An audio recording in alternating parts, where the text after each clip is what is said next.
St. Bonaventure by Father Lawrence Costello. Foreword.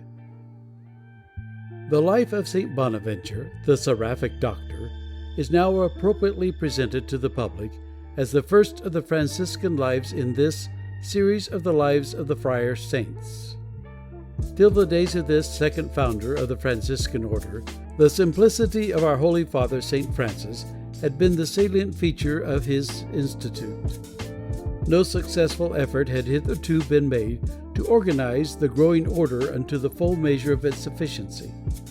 Speaking generally, everything so far had been left to individual initiative, and the keynote of those early days is struck in the liberty enjoyed by the individual, a liberty which, though charming to contemplate and of irresistible appeal to a democratic age, is yet incompatible with the distinctive work a corporate body must perforce fulfill if its deeds are to justify its existence. To effect this purpose, a certain amount of that rigid uniformity attendant on all organization was imperatively demanded. Under the influence of St. Bonaventure, this was successfully accomplished. Among the many elements that entered into this process of development, we must perhaps assign the most conspicuous place to the systematic pursuit of learning which our saint engrafted on St. Francis' ideal of contemplation and zeal, and which, under the guidance of God's providence, has been destined to render the Franciscan order an effective force in dealing with the world's most vital problems. Together with this pursuit of learning came the introduction into the order of a uniform exterior observance, an observance inculcated and fostered by a systematized code of constitutions and ordinances which remains substantially the same today as when first framed centuries ago. The life of St. Bonaventure may, accordingly, be considered as the ideal to which the modern Franciscan tends, an ideal in which the simplicity of St. Francis is blended with a thorough grasp of the latest developments in scientific thought, in which personal holiness, because cognizance of self-weakness, is large-hearted and generous in its sympathy with others, in which the multitudinous details of active and administrative life are raised by a strong interior spirit from what might be a fertile source of distraction into a means of closer union with God. We have now but to add that the following pages on the life work of St. Bonaventure, written by the late Father Francis Costello, OFM, are based on the critical life of the Seraphic Doctor contained in the 10th volume of his works, Guaraci 1902. At the request of his superiors, he intended to revise and publish his work, but sudden death frustrated his design. This revision has now been undertaken by the Reverend Father Leo OFM, who has verified the sources and introduced such changes as were demanded by the prescribed length of this work. End of foreword. Chapter 1 of St. Bonaventure. St. Bonaventure by Father Lawrence Costello. Childhood and Youth. It is refreshing to turn from the depressing materialism of the present time to the inspiring faith of the Middle Ages. The change of outlook is invigorating. It has on the soul the effect which a bracing atmosphere has on the body. The temper of modern times tends to enfeeble our sense of the supernatural. If we would maintain undiminished our spiritual vigour, we must withdraw occasionally from its influence and endeavour to dwell for a time in a more healthy religious atmosphere. This is why I would take my readers back to the 13th century, a period glowing with the faith and fever of the great spiritual revival effected by St. Francis and St. Dominic. I do not intend to treat of that epoch and its characteristics generally. A field so wide could be but very imperfectly surveyed in these pages. I think we shall receive a clearer and more forcible impression of it if we study it as exemplified in the life of one of those great saints who personified its spirit in themselves. Of course we should find this in all its fullness in St. Francis, but there are so many works treating of the Seraphic Patriarch that only the discovery of some entirely new aspect of his marvellous life would fully justify another. I do not pretend to this, but I consider that we shall achieve our purpose by studying the life of one of Francis's most remarkable sons, viz., the Seraphic Doctor, St. Bonaventure. This great man presents to us an aspect of the Franciscan spirit which those who study the life of St. Francis in all its literal simplicity may fail to discover. For actual preeminence in learning and the establishment of means to secure its continuance among his followers do not at first sight appear to receive either approval or support from the life of St. Francis. Learning and the honour naturally attaching to it seem to savour the temporal greatness, but direct and absolute opposition to this was the dominant note in Francis's life. He would have his brethren called Friars minor or lesser brethren, and he directly says in his rule, "Let those who are unlearnt not seek to learn." Yet we find St. Bonaventure, deeply imbued with the spirit of St. Francis and 7th General of his order, bearing the high dignity of Master of Theology and Arts, and as Cardinal of the Holy Roman Church, occupying one of the most exalted stations in Christendom. In the course of our survey, we shall discover the secret of this apparent anomaly. No one appears to have been more fully alive to its existence than St. Bonaventure himself, as frequent references to it in his writings testify.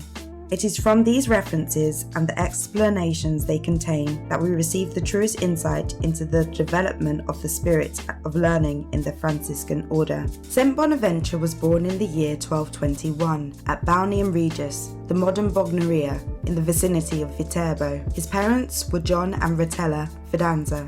Their station in life is a matter of conjecture. One historian asserts that John Fidanza was descended from the noble house of Fidanza of Castello and was a master of medicine. We are in no way concerned to prove the nobility of Bonaventure's ancestors. His personal eminence in learning and holiness, with which alone we are concerned, was not the inheritance of rank or station. It may have been otherwise with those instincts of piety and virtue that developed in his soul even as a child. To the fostering care of a devout mother, the presence of these may justly be attributed. Experience teaches us that the mother's influence, if it be good and well and prudently directed, is paramount in the life of the child for all time, determining it for good according to the degree of its own excellence. Of the early years of our saint, only one striking episode is preserved to us, which is thus recorded by himself in his introduction to the life of St. Francis. Lamenting his inability and unworthiness to relate that life most worthy of all imitation, he feels himself bound, through the love he is compelled to feel for our Holy Father, to undertake the task which the general chapter so urgently laid on him. For, he continues, through his invocation and merits, I was snatched from the jaws of death while yet a child. As I remember the fresh and vivid memory, were I then to refrain from publishing his praises, I should fear to incur the crime of ingratitude. In his smaller life of St. Francis, he again refers to this incident, but adds a further detail. God does not cease, are his words, to glorify his servant by numberless miracles wrought in various parts of the world, as I myself can vouch from personal experience. For as I lay dangerously ill as a child, I was snatched from the very jaws of death and restored to healthy life owing to the vow my mother made to the Blessed Father Francis. Around this incident, thus simply recorded, the legend has grown that our saint owes his name to a prophecy uttered by St. Francis on the occasion of his cure. We are told that the sick child was presented to Francis by the anxious mother, who with tears besought his intercession. The saint took the child in his arms and, raising his eyes to heaven, prayed earnestly for its restoration. Assured that his petition was granted, he restored it to its mother and regarded it with prophetic gaze, exclaimed, "O buena ventura, O good luck." We cannot vouch for the authenticity of this narrative, but it has the support of a fairly reliable tradition. One thing is certain, that prior to the name of our saint, the name Bonaventure was in existence. From his father he appears to have received the name of John, and in many MSS he is frequently referred to under that name. He has also been referred to as Eustachius, Jacobus, Eutychius. This must be attributed partly to errors in transcription and partly to the saint's intercourse with Greek theologians who adapted the Greek form of his name. Bonaventure, however, is the name by which he is commonly known to his contemporaries, and it is the one under which his fame has come down to us. As has been said, the story of his boyhood is lost to us. We might sketch a fanciful portrait of it, to harmonise with the holiness and learning of his subsequent life. but conjecture is not history. In the absence of recorded facts, we are condemned to silence. The biographers to whom we might look for enlightenment on the matter are silent. They seem so intent on proclaiming the worldwide fame of his mature years and recording his great achievements on behalf of the Church and Franciscan order that they have overlooked the comparatively obscure period of his youth. This was no uncommon fault with the chroniclers of that period. We have another very striking example of it in the insoluble obscurity in which the biographers of the renowned Duns Scotus have left the question of his birthplace and nationality. We do not know where Bonaventure acquired the rudiments of learning. We do not know with anything like certainty the name of the convent in which he made his novitiate. Our certain knowledge of him dates from his appearance in Paris in the year 1242.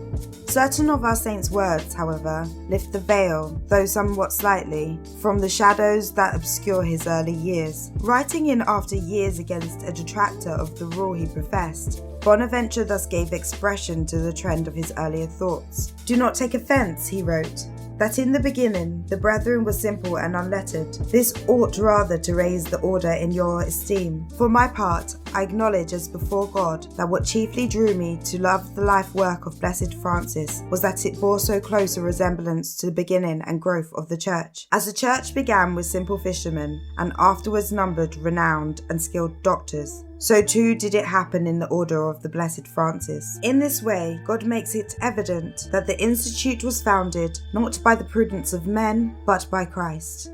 With his mind penetrated with that miracle of his early years, we can readily conceive how the spiritual awakening started by the Franciscan movement seized on Bonaventure's thoughts. His mother's vow, harmonizing with his youthful desires, would clothe those impulses with the glamour of the virtue of religion. It is certain that our saint entered the Franciscan order as a youth. All the ancient chroniclers testify to this. The precise year of his reception, however, is a debatable question. To the learned editors of our saint's works, it seems almost established that he entered the order in the year 1238. We know authoritatively that it was in the novitiate of the Roman province St. Bonaventure received the habit, but the name of the friary has not come down to us. The 3 years following on his profession in 1239 were spent in the study of philosophy at some quiet house of the Roman province, which tradition tells us was Orvieto. Wherever these 3 years were passed, our saint's lectors could not but notice his opening powers, and plans were formed for developing those conspicuous abilities which would reflect, they were sure,